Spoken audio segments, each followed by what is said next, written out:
video I'm making tonight, I guess. So I'm gonna read to you guys a story that I wrote myself in this book. I've been writing at school, but I decided to let this one rest and read a different book. But today I'm gonna read something that have with the story I wrote in this book to you guys. Some of the ships might be a little bit illegal, but not like I'm not getting arrested for writing books or these stories because who cares? Lots of people write stories like this. But you understand why this ship is not illegal in my opinion. So let's start it. So just so you know, I put myself in these stories as well. Alright, so it was a stormy day at Hogwarts. Harry and I sat by the window and watched the rain. Harry at the time was depressed and suicidal. I told him his mate can feel what he feels. Harry said, I know, but I don't know who it is. Down in the dungeons, Snape felt his mate's feelings and needed to find him before it was too late. He went to Gryffindor Tower and asked for me and Harry to go with him. I knew what Snape wanted. When we got to the dungeons, Snape brought us to his private quarters and said, I need your help to find my mate. I looked at Harry, he looked like he was about to throw up. I gave him a bucket and he coughed up blood and black flower petals. Both me and Snape knew what was wrong with Harry. And what was wrong? Harry had Hanahaki disease. I said, Harry, are you in love with someone else? No, I know who my mate is. I don't think they'll like me back or will accept me as their mate. I got so worried. He's already depressed and suicidal. Now he has a stupid disease. I got him and created his heart to show me Harry's health. We all looked at it. He is 70% okay and 30% not okay. I looked at Snape and he looked at me, and I said, we need to help him. Harry sat there silently. I sat down beside him as he coughed up more blood and petals, now 60% okay and 40% not okay. I was thinking, oh no, once it gets to 30% okay, it will be too late. And there was a flower tattoo appear on Snape's right hand. I didn't notice Harry's flower petals were black. I didn't think, oh come on, how did I not see it before? You guys are mates. Snape was shocked. Harry just looked down and coughed up a flower head. He held it at 40%. Snape used his vampire suit to grab a potion to slow down Harry's health drop. Snape then told Harry he loved him. Harry said, I love you too. His health went up really fast, all the way to 90% okay. Then they kissed. I lit up with joy and cheered. Finally, you're together.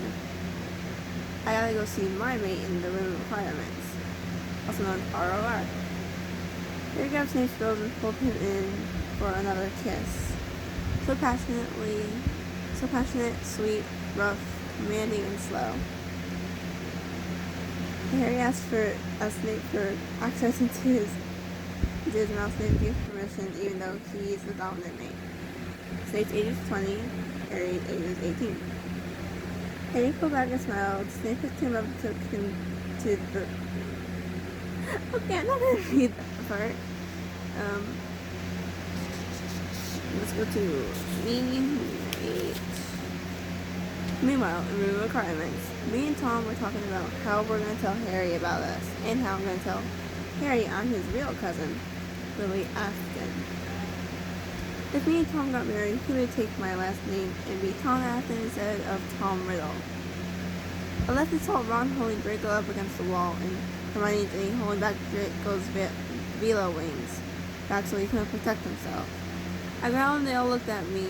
Also, Draco was naked because Ron was gonna rape him. The three Gryffindors ran. Draco was so scared, so I put my robe around him and carried him to the dungeons. I walked in and set Draco down on the couch with a pillow and a blanket and went to wake up Harry and Snape. They both came down with me. When Harry saw Draco, his godfather instincts kicked in. He came over to him and saw Draco was having a nightmare. He sat on the couch and set Draco's head on his lap. Draco calmed down and slept peacefully. He didn't even find his mate that would protect him from harm. Harry acted like a parent to Draco since his actual parents weren't there. I called Lucius and told him what happened. He came right away. When he saw Harry with Draco asleep on him, he asked who did it. Ron, Ginny, and Hermione, I answered. He was my word for Draco. Since Draco is a Bela, he's also submissive and not mated yet. He didn't notice that he was Draco's mate. He thought that couldn't be true. He put his hand on Draco and was gentle. He was running his hand through his hair, and Draco smiled in his sleep. Snape sat down with a book and started to read. I was tired, so I cuddled next to Harry and fell asleep. But both Lucius and Snape noticed we were asleep. They both took each of us to a room that Snape had. I woke up from Draco screaming. I saw 3 raven cowboys holding him down. The oldest was going to rape him as the others were about to cut off his beetle wings. I growled. They all looked at me. My eyes turned blood red. They ran off, and I came to Draco and held him. Everybody else came down from all the noise. Harry came to me and Draco and saw a little blood on one of his wings. I saw the wound. Snape fixed the wound. It hurt Draco a bit. He just picked up his little mate and carried him to bed and marked Draco as his mate. Snape marked Harry, and Tom came and marked me when we went back to Malfoy Manor the next day. Me and the 2 boys walked to breakfast. When we came in talking, everybody was shocked because it was Draco and Harry talking like they were friends, not enemies. They stared at us and I said, "Boys, you can finish this conversation later. We have to eat." They both agreed, so we went to our tables. Everyone stared at us at our tables. We're right beside each other. So they continued their conversation. Everybody continued what they were saying, but kept glancing at us three. I was uncomfortable. Everybody noticed. They all just stared at me to make me more uncomfortable. Snape walked towards me and tapped my shoulder and whispered to me to go with him. Harry and Draco followed us. When we reached the dungeons, he went to his private quarters. I went to sleep on the couch. Harry made sure I was okay while sleeping, while Draco and Snape were making food. But out of nowhere, a fairy appeared and flew to me and landed on my head, then crawled onto the pillow and slept with me. Harry looked at the fairy. She had purple hair, pink eyes, and blue wings, and a beautiful outfit.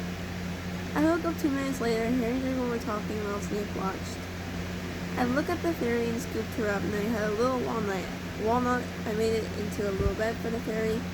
She didn't wake up for a while. When she did, she looked at me and flew over. I looked at her. She was having a hard time flying. I opened my hands. She landed there and looked at her wings.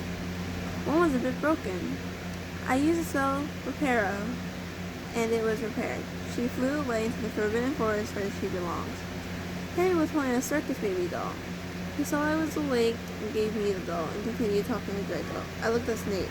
He looked like he needed blood. I got Harry's attention and pointed to Snape. He nodded at me and allowed Snape to drink his blood. I looked at Draco. He wanted his mate. I called Lucius. He came and cuddled with Draco. And 2 days later, Harry and Draco went into heat. Snape and Lucius knew what had to be done, but I was also in heat, so Tom was going to help me with that. All 3 of us, we were perfectly fine after. The next morning, me, Harry, and Draco were all sick. We then all found out we're all pregnant. We all screamed because we were so happy.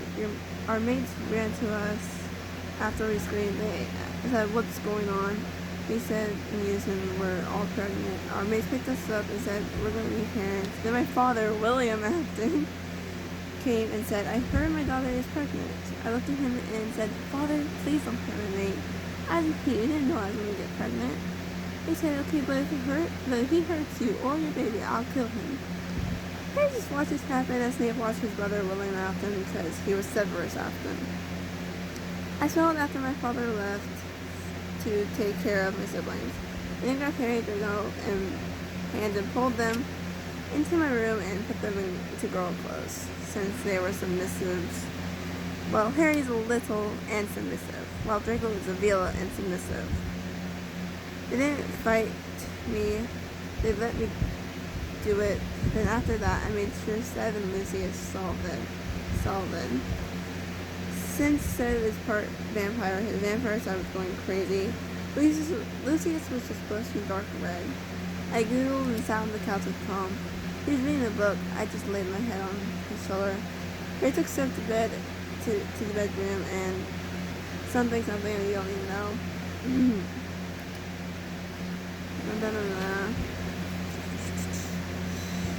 Okay.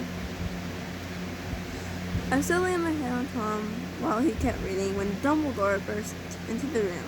Lucius kept Draco behind him. Tom kept me behind him. Seth and Harry came, and Seth kept Harry behind him. Dumbledore looked straight at me and the boys. He used a free spell so our mates were frozen. Then he took me and the boys. The spell wore off after 6 minutes. Tom, Lucius, and Seth were all angry and went to Dumbledore's office. Me and the boys had already gotten raped, but our babies were not hurt. My father found out and knocked Dumbledore out and took us down the stairs to our mates, who were trying to figure out a way in since the password was changed. They didn't notice us, so we ran up behind them and hugged them from behind.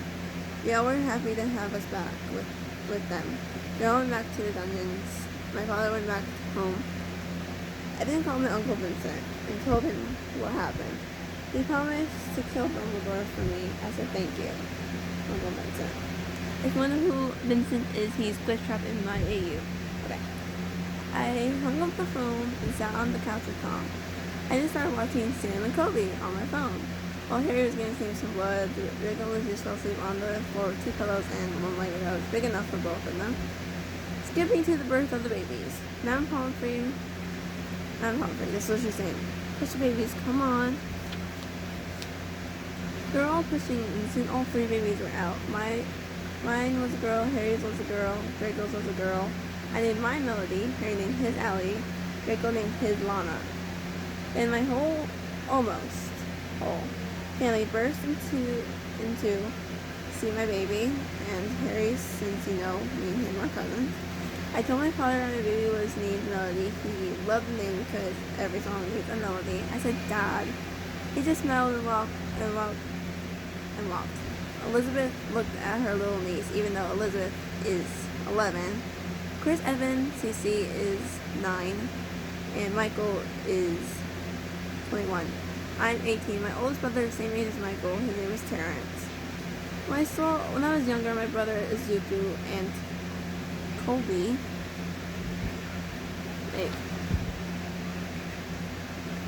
were taken away. I cried all night and day for them. I needed them to come back to me. Then suddenly a light appeared and made a portal. Sam and Kobe fell through. I made a mattress for them to fall on so they wouldn't get hurt. I gave Melody to Tom and ran to Sam and Kobe. When me and Kobe saw each other, we got our memories back and hugged me. Sam got his memories back as well and hugged me as well.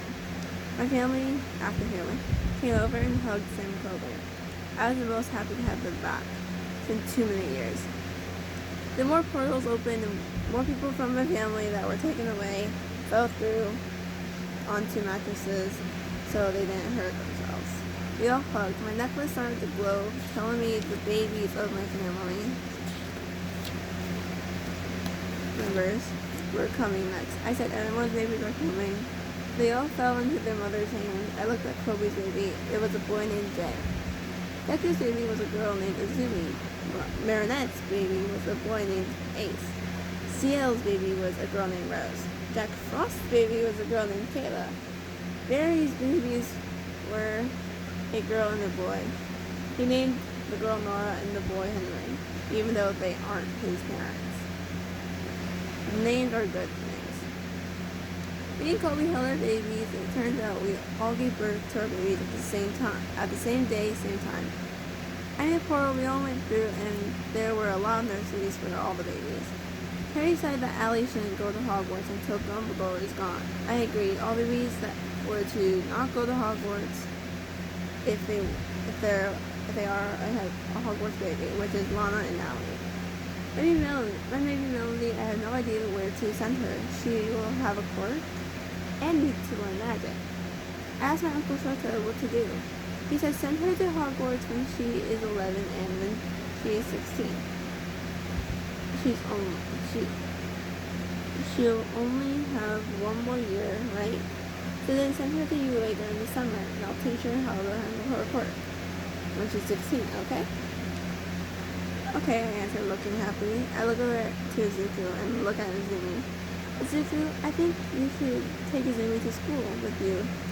Don't worry, I'll keep the villains away with a force field around the school. Not even Sugar Rocket can disintegrate it. He agreed to take a Zimmy. Then Uncle Shota came over and kissed us good. I was like, why are so many people in the family mates with each other? I then saw Clara.